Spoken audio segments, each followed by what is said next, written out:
सूचना करण्यासाठी मी अध्यक्ष महोदया उभा आहे। मी सर्वप्रथम शासनाचं काही मुद्द्यांवर अभिनंदन करतो की बाब क्रमांक 122 बाब क्रमांक 74 मध्ये त्यांनी 122 कोटी 64 लाख 43 हजार हे राज्यातील गोशाळांमध्ये ठेवण्यात येणाऱ्या देशी गायीच्या पालन पोषणाकरता अतिरिक्त निधी म्हणून तरतूद केली, त्याबद्दल मी त्यांचं अभिनंदन करतो। बाब क्रमांक 67 मध्ये आस्थापना खर्च हा AI कृषी क्षेत्रात वापरण्यासाठी जी तरतूद केली, पण यामध्ये थोडासा माझा आक्षेप आहे की या 30 कोटी मध्ये आस्थापना खर्च किती आहे माहित नाही, तर थोडस या संदर्भात आपण माहिती घेतली पाहिजे।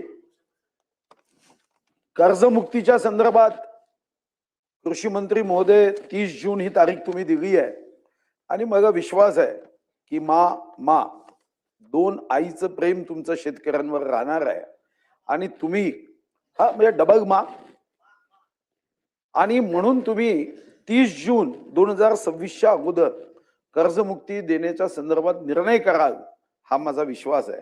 माझी भावना जोडली गेली आहे या विषयाशी, कारण जेव्हा माझ्या पक्षाचा मॅनिफेस्टो करण्याचा कमिटीचा मी अध्यक्ष झालो तर मी हा पहिला मुद्दा घेतला होता। त्यामुळे जेवढा तुमचा संबंध या मुद्द्याशी आहे तेवढा माझाही संबंध आहे की कर्जमुक्ती झाली पाहिजे। अध्यक्ष महोदया, कृषी विभागावर बोलण्याच्या अगोदर महसूल विभागाच्या संदर्भात माझ्या सूचना आहे, मान्य झालं तर उत्तम। माझ्या मतदारसंघातला रेतीचा घाट हा नागपूरच्या एका व्यक्तीने घेतला। मी माहिती घेतली की नागपूरच्या व्यक्तीने का घेतला, कारण आम्ही एवढे काही अशिक्षित नाही आहोत की घाट रेती व्यवसाय करू शकत नाही। पण नंतर असं लक्षात आलं की त्यामध्ये लागणारा निधी आता टेंडर घाट तेच लोक घेऊ शकतात ज्यांना उत्तम पद्धतीचं करप्शन मॅनेजमेंट येतं, आणि जो करप्शन मॅनेजमेंट उत्तम पद्धतीने करू शकतो, रात्री रेती काढू शकतो किंवा जेवढी रेती आपल्याला उचलण्याची परवानगी आहे त्याला तो तिप्पट उचलू शकतो, त्याला तो घाट पोचतो। महसूल मंत्री महोदय नाही आहे, पण माझी एक सूचना आहे, मी माहिती घेतली, तुम्ही रेती विकण्याचा धंदा करू नका, तुम्ही रेती फुकट करून टाका, काही गरज नाही। रेतीतून तुम्ही 1000 कोटी रुपये कमवता, त्यापेक्षा जे बांधकाम होतं त्या बांधकामावर जसं बांधकाम कामगाराचा सेस लावता तसं तुम्ही सँड सेस लावा। 2 ते 2.5 कोटी तुमच्याकडे येईल, रेतीची चोरी थांबेल, रेतिया माफिया थांबेल, तुम्ही जनतेला चोर बनवण्याच्या ऐवजी एक सज्जन नागरिक बनवाल। अन्यथा एवढ्या लोकांना चोर बनवण्याचा आमची अभिनव कल्पना सुरू आहे, त्यापेक्षा रेती मोफत करा।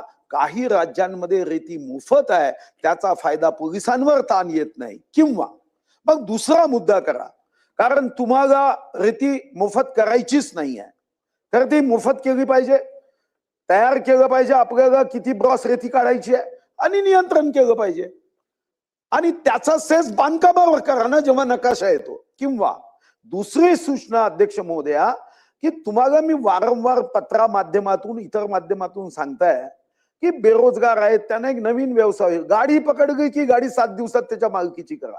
मी वनमंत्री असताना वन विभागाच्या गाड्या जर पकडल्या गेल्या तर सरकार जमा करायचो, इथं तुम्ही त्याच्या मालकीच्या करा, काहीतरी एक करा ना। पण तुम्हाला याची जाणीव आहे, मी स्वतः भुक्तभोगी आहे।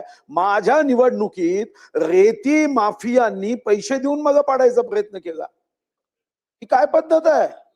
रेती माफिया हे आता राजकारणात काम करणाऱ्या लोकांपेक्षा धनशक्ती मोठी की जनशक्ती मोठी? तर तुमच्या चुकीच्या धोरणांनी धनशक्ती ही मोठी होत आहे, श्रेष्ठ होत आहे। तुम्ही कायद्यात तरतुदी केल्यानंतर सुद्धा तुम्ही एकदा आकडा घ्या। आणि कृषी मंत्री महोदय, माझी आपल्या माध्यमातून महसूल मंत्र्यांना विनंती आहे, रेती मोफत करा आणि सेस लावा बांधकामावर। तुम्हाला बांधकामाचे नकाशे मंजूर होते त्याच्यावर सेस लावा, जेवढी रेती तो वापरतो। तुम्हाला माहित आहे 10,000 फुटाचं बांधकाम आहे, एवढी रेती एवढा सेस, साधं गणित आहे। असा उलट हात करून जेवण्याचा प्रयत्न करू नका. दुसरा मुद्दा मी तुमचं अभिनंदन यासाठी करेल की खरंच मनापासून की तुम्ही एक चांगले कृषी मंत्री आहात आणि मला विश्वास आहे म्हणून मी बोलण्याचाही प्रयत्न करतो की मला माहिती आहे की तुम्हाला जर काही माहिती दिली तर तुम्ही संवेदनशीलतेने त्या माहितीवर काम करता. आता पहिली माहिती काय आहे, इतकी सुंदर पोखरा योजना तुम्ही केली, कृषी समृद्धी योजना सुंदर केली, पण त्या गाडी मालकासारखा आहे, गाडी दिली ड्रायव्हर द्यायचा नाही, पेट्रोल टाकायचं नाही, इंधन द्यायचं नाही, वंगण द्यायचं नाही, अशा गाडीचा उपयोग नाही होत. मी साधं एक तुम्हाला उदाहरण देतो. मी तुमच्यापाशीच प्रेरणा घेतली. तुम्ही कृषी समृद्धी योजनेमध्ये फर्स्ट कम फर्स्ट सर्व सांगितलं. मी सर्व गावांच्या बैठकी घेतल्या आणि बैठकी घेऊन मी विचार केला की तुम्ही 5,000 कोटी देत आहात तर आपला जिल्हा पुढे राहायला पाहिजे. सी फॉर चंद्रपूर हा सी फॉर चॅम्पियनचा जिल्हा राहायला पाहिजे आणि म्हणून त्या दृष्टीने जेव्हा केली तेव्हा लक्षात आलं की एक तर कर्मचारीच नाही आहे, मग तुम्ही कृषी मित्र आहे त्यांचे पैसे देत नाही आहे, तुमच्या अधिकाऱ्यांकडे गाड्या नाही आहे, मग गाड्या द्यायचा मी निर्णय केला. मग ते म्हणाले संगणक नाही आहे. मी 22 लाख रुपयाच्या संगणकाचा ऑर्डर काढून साधारणतः 2 ते 2.5 महिने झाले. काय तुमची कल्पना आहे मला माहित नाही. अधिकाऱ्यांकडे प्रस्ताव आहे संगणक घेण्यासाठी. संगणक हे वेगवान कामाचं गतिमान यंत्र आहे, पण त्याच्यासाठी अधिकारी कासव छाप निर्णयाचा अधिकार वापरतात का? मग कायदा करा ना तुम्ही की जे अधिकारी ज्या शेतकऱ्यांचं अन्न खातात हे माती गोटे खाऊन जगत नाहीये, सोनं चांदी खाऊन जगत नाहीये, नोटा आणि कागदार खाऊन जगत नाहीये. जर 2-2.5 महिने निर्णय करता येत नाही संगणकाच्या, फक्त आम्ही पैसे दिले आहे त्याच्यावर तुम्ही निर्णय करणार नाही, तर यांना काय शिक्षा द्यायची माहित आहे? एका ठिकाणी बांधायचं, उपाशी ठेवायचं आणि समोर एवढं स्वादिष्ट अन्न मुद्दाम शिजवायचं की त्याच्यानंतर त्यांच्या फाईल कशा वेगाने निघेल लक्षात घ्या. तुम्ही तुमच्या अधिकाऱ्यांना सुधरवण्याचा प्रयत्न करा. काही छोट्या छोट्या गोष्टी आहेत त्याच्यावर निर्णय का होत नाही? दानाचा बोनस द्यायचाच आहे, मग खूप आम्हाला सडवून देण्यापेक्षा आज घोषित करून टाका. 25,000 देऊ शकणार नाही, मागच्या वर्षी 20,000 रुपये दिलं. अरे विदर्भातून काही तर आवाज जाऊ द्या भात उत्पादक शेतकऱ्यांना. चिखल तुडवतात ते. जर आम्ही असं चिखल तुडवणाऱ्या भात उत्पादक शेतकऱ्यांना बोनसही जाहीर करायला जानेवारी फेब्रुवारी मार्चची वाट पाहायची का? मागच्या वर्षी 25 मार्चला GR निघाला. अरे काय अडचण आहे? तुम्ही आता भात बाहेर आगा, बाजारात आगा, खरेदी केंद्रावर चागा, तुम्ही घोषणा करा की 20,000 रुपये हेक्टर हे धानाचा बोनस आम्ही या उत्तरामध्ये विदर्भात आगा आहात ना. मग विदर्भाचा शेतकरी आहे, विदर्भाचा साधारणतः 8.36 लाख हेक्टर मध्ये धान पिकवल्या जातो. आपल्या जगातल्या धान उत्पादनापेक्षा आमची सरासरी कमी आहे. तो विषय कधीतरी विस्तृत मांडू. CCI कापूस खरेदी सर्वात जास्त आत्महत्या म्हणजे आमच्या यवतमाळ मध्ये, वर्धेमध्ये आत्महत्या होत आहे. CCI मध्ये इतकं भिजत घोंगडं कसं ठेवू शकतो तुम्ही? तुमच्या सचिवांनी काय केलं? मागच्या वर्षी CCIच्या गुप्तांनी सांगितलं की एवढी आम्ही कापूस खरेदी करतो, यावेळी तुम्हीच पाठवलं पत्र. काही कारण आहे का? कारण नसताना डिवचायचं. तुम्ही सांगितलं की आमचं कापूस उत्पादन इतकं कमी आहे. मी तुम्हाला पुन्हा विनंती करतो की मागच्या वर्षी जेवढी कापूस उत्पादन हेक्टरी धरलं तेवढी खरेदी CCI करायला तयार आहे. तुम्ही CCIच्या CMDशी ताबडतोब उद्याच्या उद्या पत्र द्या की मागच्या वर्षीनुसार हे केलं पाहिजे. या दृष्टीने सुद्धा तुम्ही काम केलं पाहिजे. मी बाकी डिटेल जात नाही, पण 2 गोष्टींवर मी जाणार आहे. एक की विजय केळकर समितीने शिफारसी दिल्या. या विजय केळकर समितीने एक तुम्हाला शिफारस केली, महत्वाची शिफारस आहे. आपल्यापेक्षा छोट्या राज्यांमध्ये कृषी विद्यापीठांची संख्या आपल्यापेक्षा लोकसंख्येच्या अनुपातात जास्त आहे. आमचं राज्य 13.5 कोटीचा 4 कृषी विद्यापीठ आहे. 6 कोटीच्या गुजरातमध्ये 4 कृषी विद्यापीठ आहे. तिथं शेतकऱ्यांच्या आत्महत्या होत नाही. आता कृषी विद्यापीठ म्हणजे काय? आपल्याकडे चुकीचा समज झाला. कृषी विद्यापीठ म्हणजे नोकरीची अर्हता पात्र करणारी डिग्री घेणे म्हणजे कृषी विद्यापीठ. मी तुम्हाला आवाहन करतोय असं कृषी विद्यापीठ करू नका. विजय केळकर समितीने पंजाबराव देशमुख कृषी विद्यापीठाचे 2 भाग करावे असं सांगितलं आणि दुसरा भाग हा चंद्रपूरमध्ये करावा अशी शिफारस केली आहे. माझा आग्रह आहे, आम्ही 1200 एकर जमीन पाहून ठेवली आहे, पण आम्हाला कृषी विद्यापीठ नोकरी देणाऱ्या पदव्यांचं नको आहे. आम्हाला हे कृषी विद्यापीठ पाहिजे ज्या डिग्रीवर तुम्ही लिहाल या पदवीवर कोणतीही नोकरी करता येणार नाही.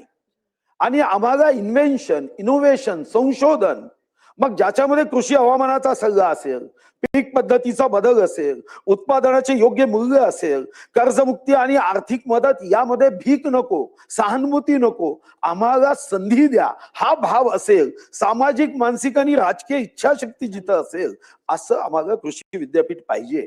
मग या कृषी विद्यापीठासाठी आम्ही आपल्याला आग्रह करतोय की तुम्ही आज घोषणा करा की चंद्रपूर जिल्ह्यामध्ये हे कृषी विद्यापीठ केलं पाहिजे, ज्याच्यावर या नवीन विद्यापीठामध्ये नोकरी करणारी पदवी दिल्या जाणार नाही. स्टॅम्प, मोठा स्टॅम्प मारा, ज्याच्यामध्ये भिंग लागलेला चष्मा असेल तोही चष्मा काढून वाचू शकेल, एवढे मोठे शब्द लिहा. पण यामध्ये हवामान आधारित शेतीवर संशोधन, क्लायमेट स्मार्ट ऍग्रिकल्चर, बदलते तापमान, पर्जन्य मान कमी झाल्यावरच काय, जास्त झाल्यावर काय, नवीन व्हेरायटीज, पाणी व्यवस्थापन, कमी पाणी अधिक उत्पादन, ठिबक, तुषार, नवीन तंत्रज्ञानाचा उपयोग, नैसर्गिक आपत्ती व्यवस्थापन, तंत्रज्ञान आणि डिजिटल कृषी, टेक्नॉलॉजी अँड डिजिटल ऍग्रिकल्चर, याच्यामध्ये ऍग्री आयटीचा उपयोग, एआयचा उपयोग, ड्रोन तंत्रज्ञानाचा उपयोग, रिमोट सेन्सिंगचा उपयोग, पिकांचं आरोग्य, मातीची गुणवत्ता, कीटक नियंत्रण, अचूक माहिती देणारं तंत्रज्ञान, या अशा तत्सम गोष्टी ज्याचं मी एक प्रेझेंटेशन तुम्हाला, डिजिटल विस्तार असेल, स्मार्ट फार्मिंग मॉडेल्स असेल, मी तुम्हाला देतो. फक्त आज एक घोषणा करा, कोणाला विचारू नका. मी तुम्हाला एक गोष्ट मंत्री म्हणून सांगतो, हे पद येतं आणि जातं, त्याचं मी स्वतः भुक्तभोगी आहे. पण उद्या चंद्रपूरमध्ये कृषी विद्यापीठ झालं तर तुमचा एक इतका सुंदर स्टॅच्यू मी उभा करेन की बारामतीचे लोक आणि इंदापूरचे लोक तिथं पाहायला येईल की हमारा मामा भरने क्या स्मार्ट दिखता है.